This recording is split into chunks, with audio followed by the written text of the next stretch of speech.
Okey, Assalamualaikum warahmatullahi taala wabarakatuh. Ini hari saya nak buat live sekejap saja hari. Kita minum sikit sebelum kita buat live. Okey. Ini air, air yang saya minum sebenarnya air cuka air cuka apple. Okey. Tadi saya kelewat sikit, sebenarnya saya plan tadi nak buat live dalam pukul 10, 11.30. Tapi tak berhenti lagi tengok patient tadi. Ada pula patient last minute macam-macam hal lah. So tak apalah. So sekarang kita nak buat cerita sikit tentang minyak sebenarnya, minyak sihat. Sebab kita ni selalu masalah ni, kita ni ingatkan kalau kita tak nak kena sakit jantung, kita kena elakkan minyak, betul tak? Itu sebenarnya dia masalah. Itu yang saya nak betulkan balik sebenarnya, pandangan kita yang tak betul tu sebenarnya. Sebab kalau dalam ikutkan daripada ikut daripada kajian terkini sebenarnya. Sekejap, ada gangguan sikit. Sekejap.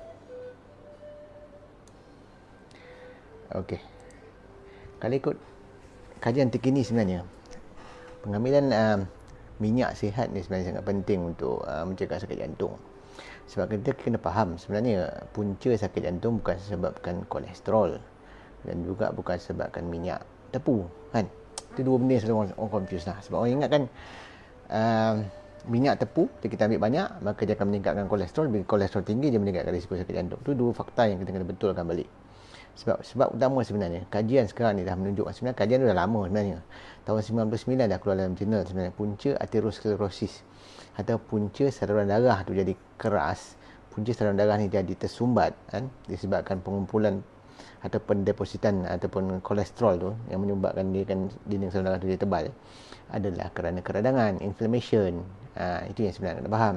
Jadi keradangan berlaku pada ni kan, bayangkan ni saluran darah keliling ni, dalam lapisan dalam ni berlaku keradangan, maka sebab kolesterol akan masuk. Jadi yang sebenarnya yang kita perlu cegah ialah keradangan tu, bukan kolesterol semata-mata, kan? Cuma bila kita tengok orang ada kolesterol tinggi, sebenarnya badan dia juga mengalami masalah keradangan tinggi.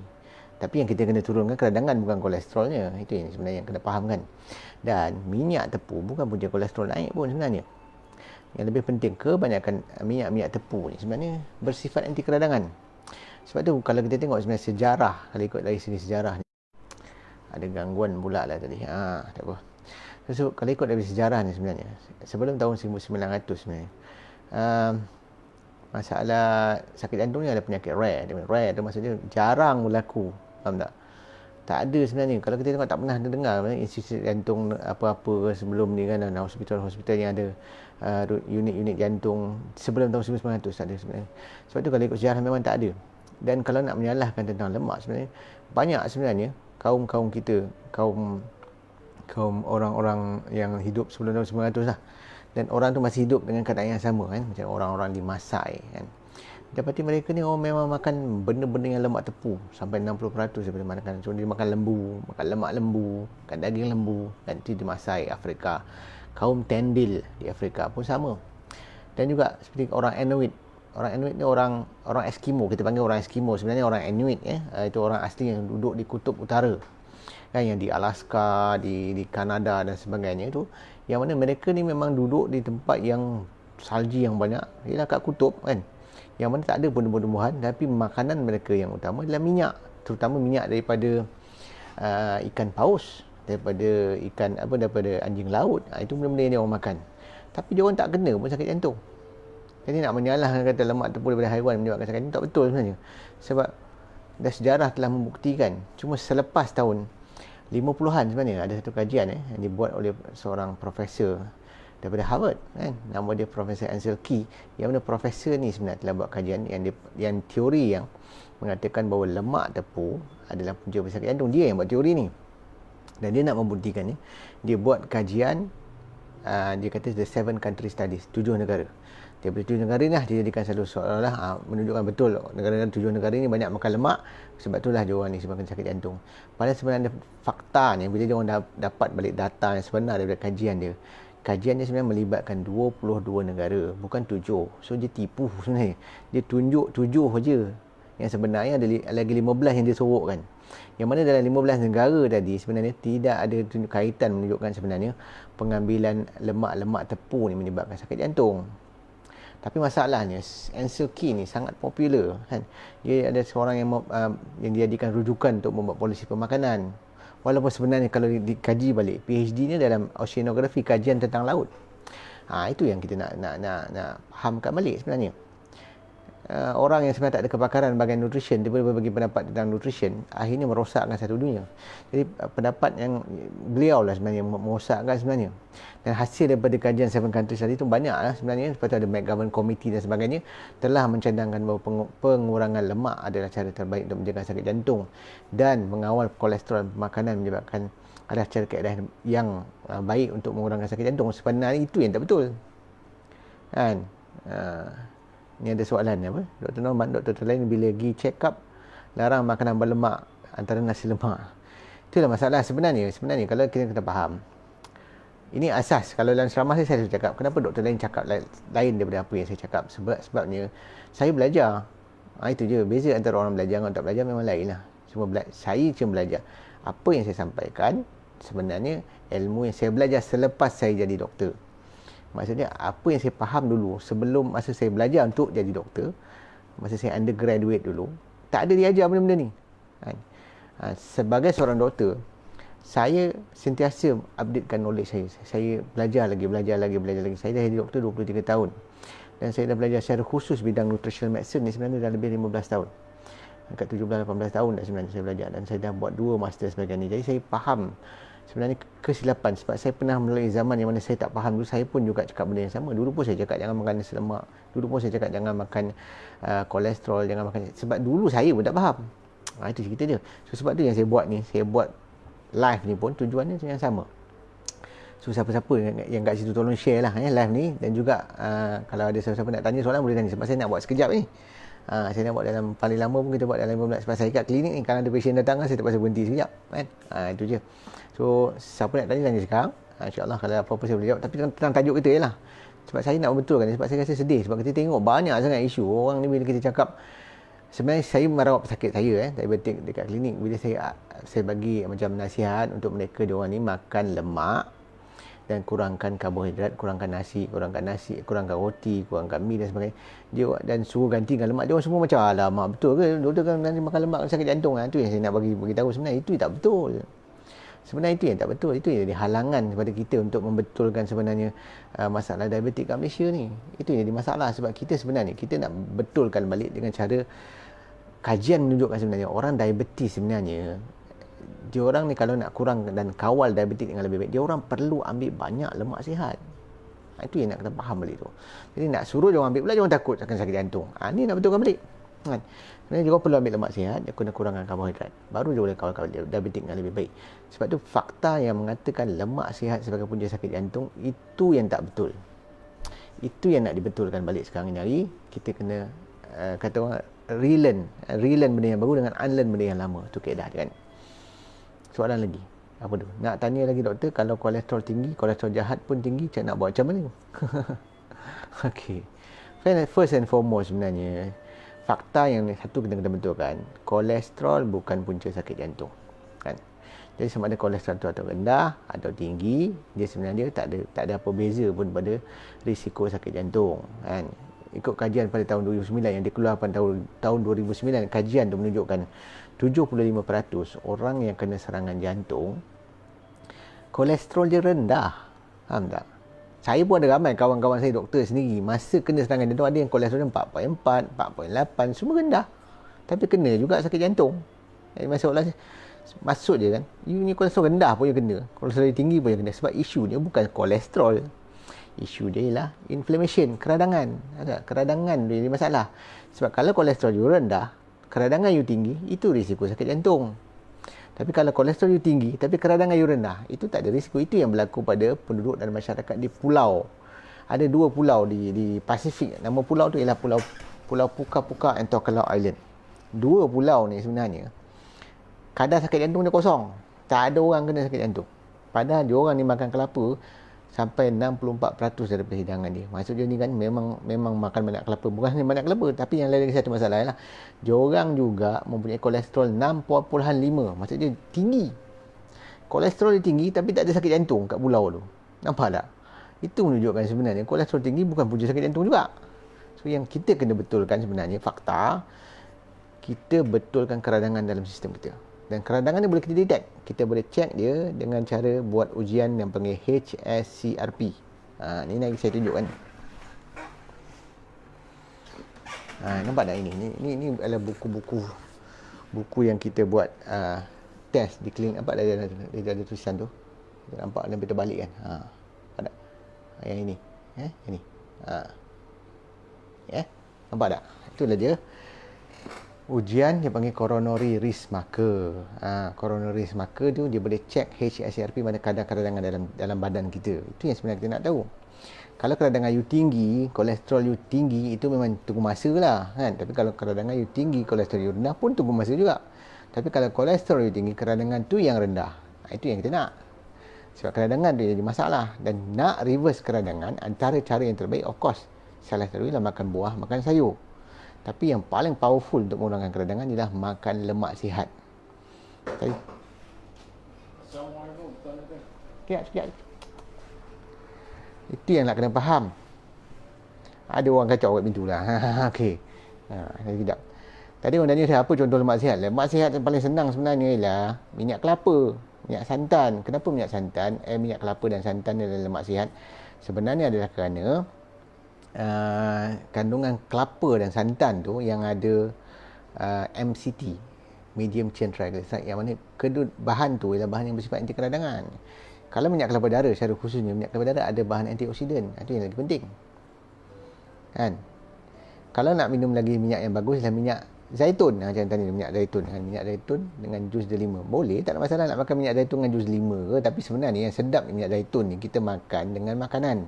Contohnya kita letak dalam telur goreng kan, kita letak dalam salad, kita letak dalam macam-macam makanan kita lah. Itu keadaan yang betul kita makan minyak zaitun kan. Bukan hanya semata-mata kita nak letak dia, kita boleh masak minyak zaitun ni sebenarnya. Banyak dah kajian sekarang ni, orang dah buat kajian banyak lah sebenarnya. Pun baru-baru ni pun saya ada share kan, sebenarnya minyak zaitun boleh dimasak, tak ada masalah. Saya pun selalu masak juga sebenarnya, kerana saya letak dalam nasi saya buat untuk goreng telur dan sebagainya. Banyaklah benda yang saya buat sebenarnya guna masak dengan minyak zaitun, so tak ada masalah. Sebab kajian pun sebenarnya menunjukkan makanan Mediterranean, mana makanan-makanan Mediterranean ni adalah makanan yang menggunakan banyak minyak zaitun yang dimasak. Dan makanan Mediterranean ni sebenarnya menunjukkan mengurangkan risiko sakit jantung. Terbuktilah sebenarnya makan minyak, contohnya minyak zaitun tu sendiri, boleh mengurangkan risiko sakit jantung. So tak risaulah. Minyak kelapa dan santan is lemak sihat. Betul, memang betul. Sebenarnya masyarakat kita di tropika, di Khatalisuan ni memang dah beribu-ribu tahun lah sebenarnya makan minyak kelapa ni. Kita ni orang Melayu kan, orang memang duduk kat Nusantara ni memang makan minyak kelapa kan. Sebenarnya ada banyak kajian. Saya ada baca satu kajian yang dia buat kajian di Padang ada orang-orang Minangkabau di Sumatera yang mana memang saya orang ni 9, saya tahulah memang kita orang banyak makan minyak masak lemak kan. Dan kadar sakit jantung dia ada rendah kat sana. Tu kena faham. Okey. Lemak sihat tu masuk lemak ayam. Sebenarnya lemak ayam, lemak lembu, lemak apa ni semua bagus juga dikira sebagai lemak sihat. Tapi syarat dia, ayam tu kalau boleh kena ayam kampung. Ayam yang diternak secara fitrah. Kalau lembu tu pun lembu kampung. Lembu yang makan rumput, lembu yang makan daun. Itu kaedah. Bukan lembu yang 100% makan dedak. Itu isu dia sebenarnya. Jadi kita kena faham sumber ataupun cara penternakan tu penting. Itu yang kena faham kan. Itu yang kena faham. Jadi kalau kita nak makan lemak daripada haiwan, contohnya kita buat sup ekor ke, kita buat sup tulang ke, itu semua adalah lemak sihat. Sebenarnya pesakit diabetik saya bila buat rawatan kat klinik, saya memang suruh dia orang makan sup ekor, sup tulang dan sebagainya ni, dan sup giabok dan sebagainya. Suruh makan lemak. Sebab saya nak kawal dia orang punya blood sugar, dia punya paras glukosa, dan itu akan membantu dia orang proses pemulihan. Itu yang kita suruh buat. Dan kadang-kadang orang takut sebab dia ingatkan makan minyak ni semua menyebabkan sakit jantung. Itu yang saya nak buat video hari ni. Tadi saya boleh jawab rawat pesakit saya. Itu saya kena buat video lah. Saya latih nak menjawab yang benda yang sama kan. Sebenarnya jangan takut dengan minyak sihat. Sebenarnya kalau haiwan tu diternak secara fitrah, minyak atau lemak yang ada dalam haiwan tu lemak sihat, tak ada masalah. Sebab tu kalau saya lebih suka makan ayam kampung. Kalau ada peluang lah. Tapi kalau ayam biasa saya akan buang kulit lah. Itu saja. Cara nak cek keradangan selain dari klinik cek. Okey, cara yang paling senang sebenarnya nak cek keradangan, kadang-kadang ada tanda-tanda luaran. Kadang kita nampak dekat tengkuk kat bahagian belakang ni kan, dia jadi macam hitam, pada kulit tu ada hitam, dia panggil acanthosis nigricans. Sebenarnya itu adalah tanda-tanda keradangan. Juga kadang timbul bintik-bintik, keluar-keluar macam skin tag, itu semua tanda-tanda keradangan. Lagi satu yang paling mudah keradangan, kita akan rasa sakit-sakit badan. Bangun rasa ketat badan, rasa sakit-sakit, itu yang very subjektif lah. Tapi kalau kita nak confirmation keradangan, sebenarnya kita cek darah lah. Ada yang baik pergi kat klinik, cek doktor, saya nak cek HACRP. Fish oil juga adalah contoh sebenarnya. Minyak ikan adalah contoh minyak sihat. Sebab minyak ikan ni kaya dengan omega 3. Omega 3 tu adalah bahan yang menghasilkan bahan-bahan anti keradangan, eicosanoid dan sebagainya, yang sangat penting untuk kesihatan jantung. Itu yang kita nak kena faham.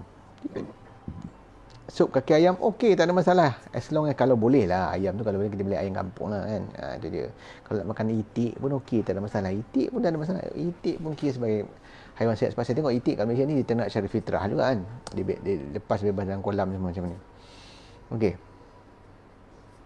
Bolehkah badan menghasilkan? Sebenarnya badan kita ni bukan batu sebenarnya kan. Kita tak boleh menghasilkan apa mineral pun. Zinc tak boleh, magnesium tak boleh, kalsium tak boleh. Semua kita kena ambil daripada makanan. Kan? Dan sumber mineral yang paling baik adalah daripada sumber air. Sebab tu air yang kita minum kena air yang dia panggil air mineral lah. Berapa minit saya cakap ni? Saya pun tak boleh lama sangat. Kadang ada patient pula kejap ni. Tengok ada patient ke tak ni? Sekejap Okey, setakat ni tak ada lagi. Okey. Kalau ada putih keliling mata hitam, sebenarnya putih keliling mata hitam, memanglah mata hitam keliling putih, itu normal lah tu. Dia kadang-kadang ada hitam dekat bahagian bawah sini, itu mungkin lah kan. Itu mungkin, okey. Itu mungkin menyebabkan ada tanda-tanda. Tapi tak semestinya, benda very subjektif saya cakap tadi. Itu mungkin ada, mungkin ya, mungkin tak. Tapi nak confirmnya kena buat cek darah lah. Okey. Kalau suplemen yang claim bagus untuk jantung tu okey ke tak? Dia kena tengok suplemen tu apa asas dia. Suplemen yang kita ambil untuk jantung mestilah suplemen yang membantu badan kita melawan keradangan. Baru je boleh bagus untuk jantung. Tapi dalam masa sama kita juga kena makan makanan yang tidak menyebabkan keradangan. Antara makanan yang paling notorious, paling bahaya yang menyebabkan keradangan ialah gula pasir. Sebab tu kalau nak apa ambil suplemen, gula kena berhenti dulu. Yang teruk ni kadang setengah suplemen tu letak gula. Itu yang jadi masalah sebenarnya tu. Itu yang nak kena betulkan balik. Ada. Itu yang ada orang tak faham. Dia sibuk fokus pada suplemen, makan dia tak betul. Saya selalu dalam ceramah saya ulang-ulang benda yang sama juga. Saya kata kalau kita nak faham suplemen ni, konsep dia suplemen macam solat sunat. Makanan tu solat wajib. Jadi kalau kita fokus pada solat sunat tanpa kita pedulikan yang wajib, sia-sia. Kan? Contohnya kita buat solat duha 12 rakaat tapi subuh tak semayang. Dia tak payah. Betul. Bukan kita kata jangan buat solat duha, tapi maksud dia semayanglah yang asas tu dulu. Subuh jangan tinggal, baru tambahkan duha. Macam tu juga. Kalau you nak makan suplemen, tak ada masalah. Makanan asas kena betulkan. Yang bahaya kena elakkan. Gula kena berhenti, margarin kena berhenti, itu semua kena berhenti. Itulah sebenarnya kena faham. Nampak tak? Ada apa soalan lagi nak tanya tu? Anak mata ada ring. Dia kalau bahagian mata yang putih keliling tu ada color macam color macam coklat sikit lah, macam keemasan sikit tu. Itu sebabkan terlebih coprum ataupun copper. Itu ada masalah lain. Itu orang kadang berlaku pada orang-orang yang memasak menggunakan periuk tembaga. Itu cerita lama lah kan. Itu dia kisahnya. Cik Sudirman tanya macam mana nak mudah turunkan kolesterol. Sebenarnya saya nak tanya, you nak turunkan kolesterol untuk apa? Persoalan dia nak turunkan kolesterol untuk apa? Selalunya sebab orang ingat kononnya menurunkan kolesterol tu boleh kurangkan risiko sakit jantung, betul tak? Itu yang salah sebenarnya. Kan? Saya tak nak turunkan kolesterol saya peduli kolesterol saya tinggi pun, kan. Yang saya nak turunkan keradangan. Daripada tadi saya dah bebel cerita pasal keradangan, tiba tanya balik pasal kolesterol. Sebenarnya masalah kolesterol ni dah ditanam dari brainwash dalam otak kita ni. Kolesterol. Itu jadi masalah. Jadi seolah-olah kolesterol tu satu penyakit. Kenapalah kita nak turunkan kolesterol? Tak perlu sebenarnya, Cik Sudirman. Tak payah sebenarnya. Kita ni makan je kolesterol. Kan? Makan je kolesterol. Sebab kolesterol bukan punca sakit jantung pun. Kolesterol ni sebenarnya penting untuk kita punya hormon. Sebenarnya secara fitrahnya memang manusia semakin kita berumur, kolesterol kita akan naik. Itu fitrah, itu normal sebenarnya, bukan benda yang pelik. Jadi bila kita berumur, kolesterol naik, kita turunkan, apa jadi masalah kita? Kita punya hormon akan jatuh. Itu jadi masalah. Itu satu. Lagi satu, kolesterol juga penting untuk penghasilan vitamin D. Nanti vitamin D pun kurang. Itu nak kena betulkan balik. Bagi saya, fokus pada keradangan. Kita kurangkan keradangan. Kolesterol tu akan, biarlah dia nak turun ke, dia ikutlah pada badan kita. Apa keperluan kita, dia akan, sebab kolesterol ni dihasilkan oleh badan kita. Kan? Minuman apa boleh diminum oleh pesakit gout? Buat tajuk juga Okey. Senang cerita, minuman tanpa gula. Dan juga minuman tanpa fruktosa tinggi. Contohnya, minuman jus jangan minum. Selain pada jus, kalau buat air limau, sebab limau ni dia tak manis, dia tak tinggi fruktosa. So air limau tak ada masalah. Boleh minum air cuka, macam ni saya minum. Ni air cuka apple. Saya minum air. Kan? Itu contohlah. So, minum air mineral pun boleh. Apa nutrien penting untuk membentuk diet seimbang? Soalan panjang. Makronutrien ke mikronutrien? Panjang cerita ni, senang cerita kan. Senang, makronutrien kita kena seimbang antara protein, lemak dan karbohidrat. Cuma nisbah dia yang sebelum yang diajar ni salah. Nutrien yang membentuk diet seimbang yang paling banyak kita kena makan ialah lemak sihat. Itu mungkin kita kena buat live lain lah. Sebab saya nak fokus cerita jantung ni, cerita pasal nutrien ni, kita cerita yang lain. Itu je. Sedang konsep saya lah, kita nak galakkan orang makan lemak sihat. Kan? Lemak sihat lebih banyak daripada ambil karbohidrat sihat. Sebab masalah karbohidrat kita ni banyak yang tak elok sebenarnya. Karbohidrat tu banyak sangat makanan karbohidrat proses. Itu yang nak kena betulkan. Makanan bergoreng boleh menyebabkan keradangan. Ya, kalau kita goreng guna minyak yang menyebabkan keradangan. Contoh minyak yang menyebabkan keradangan yang paling common, margarin. Contoh lain, kita gunakan minyak macam minyak jagung, minyak bunga matahari, minyak soya. Yang mana minyak-minyak ni sangat tinggi omega 6. Omega 6 ni adalah punca keradangan. Sebab tu dalam segi minyak ni, minyak yang sihat, yang paling bagus, yang kita boleh gunakan dalam makanan dan juga sebagai makanan untuk kita goreng, sebagai minyak untuk kita goreng makanan kita, ialah minyak kelapa sawit. Minyak kelapa sawit sangat sihat sebenarnya. Sebab dia sangat stable pada suhu tinggi, sebab 55% kandungannya lemak tepu. Lagi 30% ialah omega 9. Dia ada 6 saja peratus omega 6 dan 3% omega 3. Omega 9 tu bersifat anti keradangan. Sebenarnya kita makan makanan bergoreng yang menggunakan minyak kelapa sawit, dia sangat bagus untuk jantung. Sebab dia melawan keradangan. Kenapa doktor bekalkan pil kolesterol untuk pesakit jantung? Tanyalah doktor dulu tak? Sebab kita ni diajar, faham tak? Kita ni, silibus kita ni dia set up oleh orang yang mengatakan dan mengajar kita. Saya dulu pun belajar benda yang sama juga. Kita doktor dulu sama, kita belajar basic kita sama. Di mana kita belajar dulu bahawa kolesterol punca, kita faham kolesterol punca sakit jantung. Jadi kita nak bantu masyarakat. Kita doktor ni semua orang yang baik sebenarnya. Doktor-doktor ni semua orang yang suka bantu orang. Jadi ilmu yang kita ada, yang kita belajar masa kita medical school dulu, ialah mengatakan bahawa kolesterol menyebabkan sakit jantung. Jadi kita bagilah orang pil untuk turunkan kolesterol. Itu yang saya belajar dulu juga. Tapi bila saya dah belajar tentang nutritional medicine, baru saya realise sebenarnya tak perlu pun turunkan kolesterol sebenarnya. Yang kita kena kawal ialah keradangan. Sebab tu saya tengok tak ada pil pun sebenarnya untuk turunkan keradangan. Yang paling bagus ialah suplemen dan juga pemakanan. Dan kebetulan makanan yang melawan keradangan ialah sayuran, buah-buahan, makanan asli, makanan minyak sihat. Itu yang kita kena fokuskan. Bukan kita hanya fokus nak ambil ubat nak turun kolesterol. Sebab kalau betul lah ubat anti kolesterol menurunkan kolesterol tu boleh mencegah sakit jantung, mestilah sakit jantungnya kadar dah turun. Kenapa kita tengok dari tahun ke tahun makin lama makin teruk orang kena sakit jantung? Betul tak? Apakah stevia selamat digunakan oleh pesakit? Memanglah itulah sebenarnya rawatan dia. Dia bukan selamat. Sepatutnya semua pesakit diabetes mesti makan stevia. Sebab apa? Stevia sendiri bersifat anti keradangan, dia ada antioksidan, dia sendiri membantu mengawal gula dalam darah dan dia menyebabkan kita boleh berhenti gula. Sebab manis ni benda yang orang suka, orang seronok. Tak ada benda manis dalam makanan kita, semua orang boring nak makan kan. Itu sebenarnya. So stevia mesti ambil. Bagi saya, semua pesakit diabetes mesti pakai stevia. Kalau tak, susah nak berhenti gula. Okey. Minyak kelapa sawit yang digoreng banyak kali, bagus, tak ada masalah. Minyak kelapa sawit ni antara minyak yang paling bagus. Saya pernah bercakap dengan researcher lah, penyelidik di FGV. Masa tu saya bagi ceramah dekat sana. Saya jumpa dengan head of the researcher. Ada seorang doktor, apa dah lupa nama dia. Dia cakap dia punya kajian. Dia tengok minyak kelapa sawit ni boleh, maksudnya dia boleh digoreng sampai 5 kali. 5 kali tau. bukan sekali, 5 kali tak ada masalah, dia tak rancid atau dia tak rosak, dia tak teroksida. Tapi kalau minyak soya, minyak jagung, minyak bunga matahari, sekali je goreng tu rosak. Tu yang kita kena beza kan.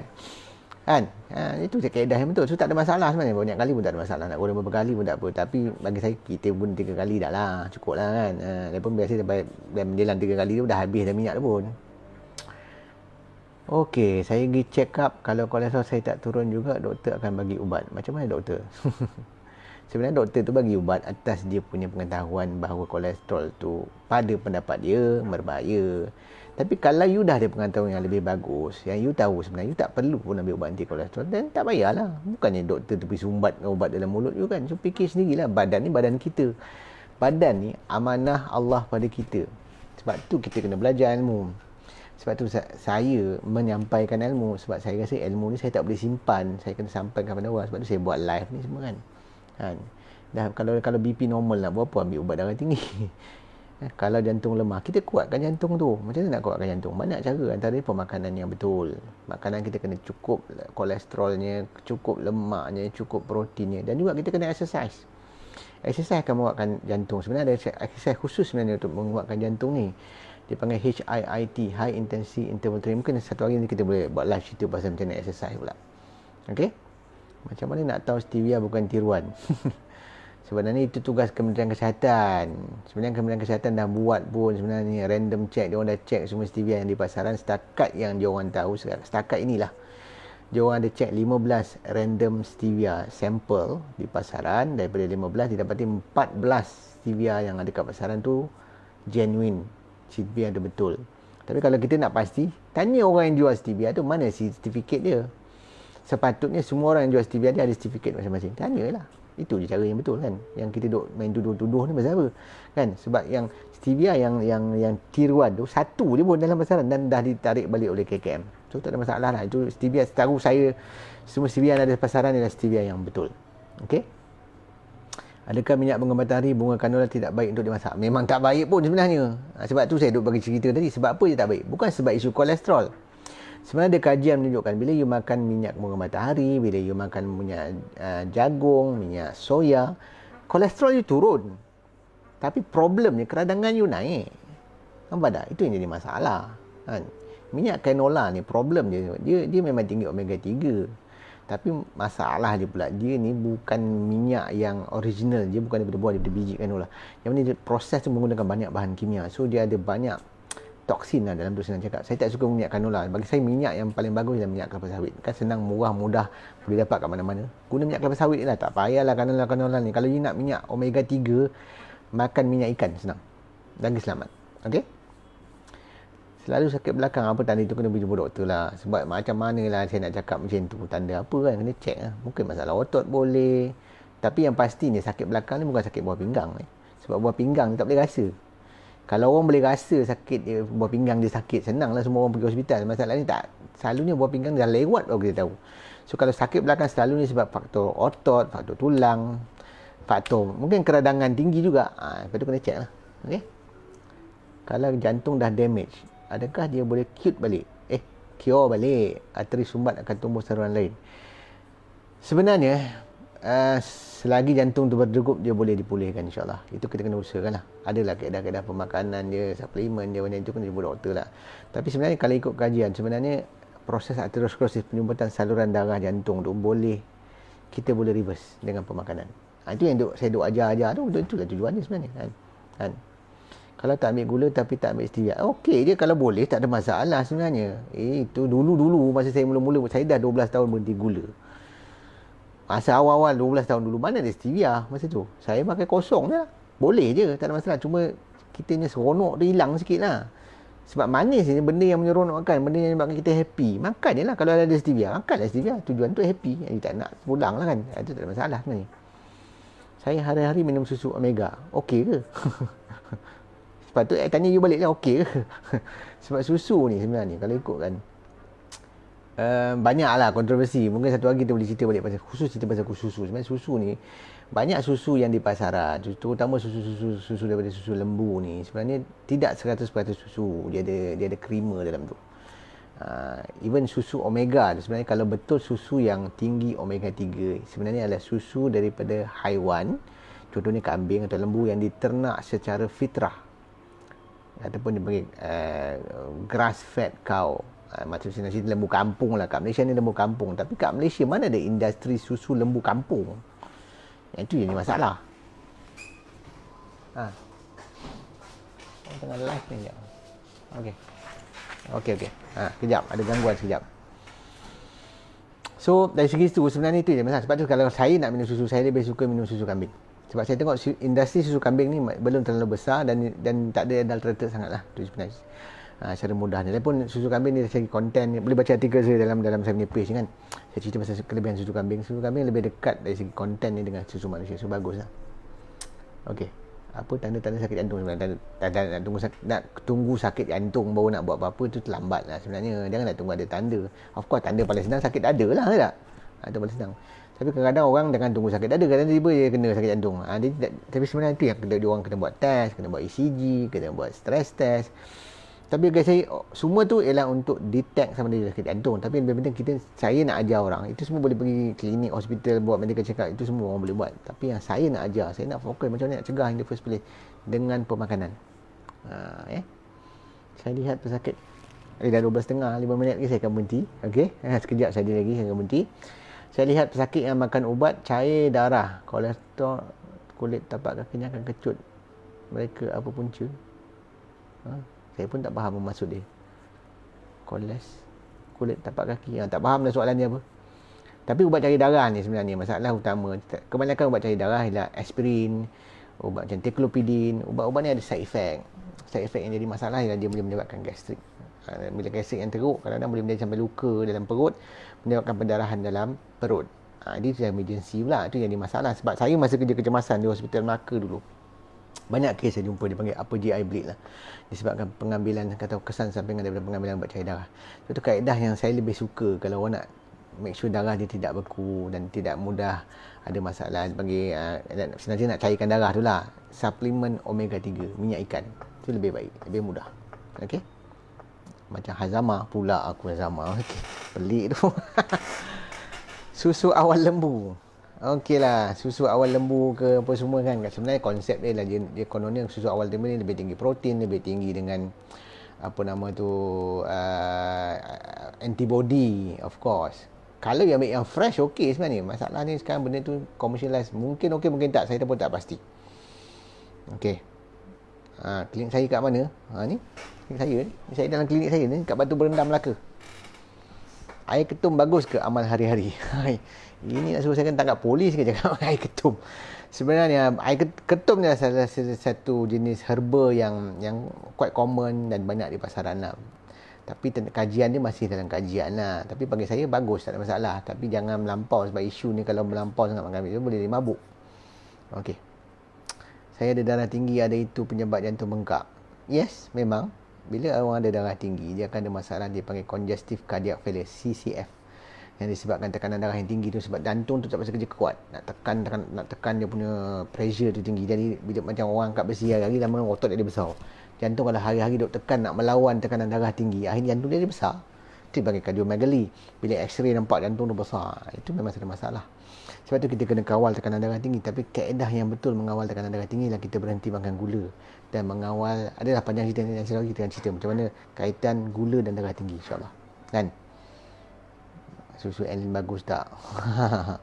Itu malah nak jawab lah dari segi brand ni kan. Tapi susu lembu ni secara konsep dia kadang-kadang banyak sangat krema dan protein dia tinggi dan kandungan dari segi nisbah casein dia menyebabkan masalah allergen dan sebagainya. Panjang cerita lah. Senang cerita, saya tak berapa suka sangat makan susu lembu. Okay? Masa pun datang kan. Saya ingat saya nak habiskan dah. Makanan yang baik untuk jantung, saya dah cerita secara konsepnya makanan yang baik untuk jantung, makanan yang bersifat anti keradangan dan makanan tu kena tinggi antioksidan. Contohnya buah-buahan, sayuran, minyak sihat, minyak zaitun, minyak kelapa, minyak kelapa sawit. Itu semua makanan yang bagus. Menarik info. Okey. Itulah, bila nak bawa basikal lagi, insya-Allah saya hari-hari exercise, jangan risau. Basikal saya dah reput lah, nak kena repair dulu. Okey. Adakah kamar wujud ketika tidur ada kaitan dengan jantung? Yes, memang. Sebab majoriti, kebanyakan orang kena serangan jantung masa tidur. Masa pagi sebenarnya. Banyak orang kena masa pagi. Memang itu kajian sebab pagi sebenarnya ada berlaku perubahan hormon-hormon kita tu. Dan juga boleh menyebabkan masalah serangan jantung lah. Sebab tu kita kena cegah pada awal. Betul ke kalau olive oil tu kita makan terus macam tu dia boleh rosakkan buah pinggang? Tak ada lah, itu karut lah. Olive oil nak minum boleh, nak masak boleh, tak ada kena-mengena soal sakit buah pinggang. Yang pasti yang punca utama sakit buah pinggang adalah makan gula. Itu patut yang you risau. Apa olive oil pula menyebabkan sakit buah pinggang? Tak betul lah. Okey, saya pun rasa dah time dah habis. Itu nak tanya macam ni detail yang gelar insyaAllah kalau ada masa, tapi saya rasa masa dah saya dah time. Okey, vitamin C 1000mg okey tak? Ambil pakai, memang itulah pun saya buat tiap pagi. Cuma saya 1000mg sehari sekali tak cukup, you kena ambil 1000mg 2 kali sehari vitamin C. Okey, bila live lagi insyaAllah lepas ni kalau saya nak live saya akan beritahu lagi. Okey, tapi semua suara okey tak? Jangan lupa share dengan orang lain InsyaAllah lepas ni boleh share lagi video ni. Okey. Saya pun ada pesakit ni. Sekejap lagi saya nak kena jumpa lah. Okey. Saya sampai kat sini dulu. Terima kasih banyak-banyak. InsyaAllah kita buat live lagi. Saya akan beritahu insyaAllah. Kalau ada masa lah. Kadang-kadang ada mood. Ada masa kadang ramai sangat pasien. Saya pun tak ada mood lah. Tadi almost tak ada mood. Tapi sebab saya dah janji dengan orang saya nak buat live, saya buat jugalah. Okey. Terima kasih banyak. Wabillahi taufiq wal hidayah. Wassalamualaikum warahmatullahi wabarakatuh. Terima kasih.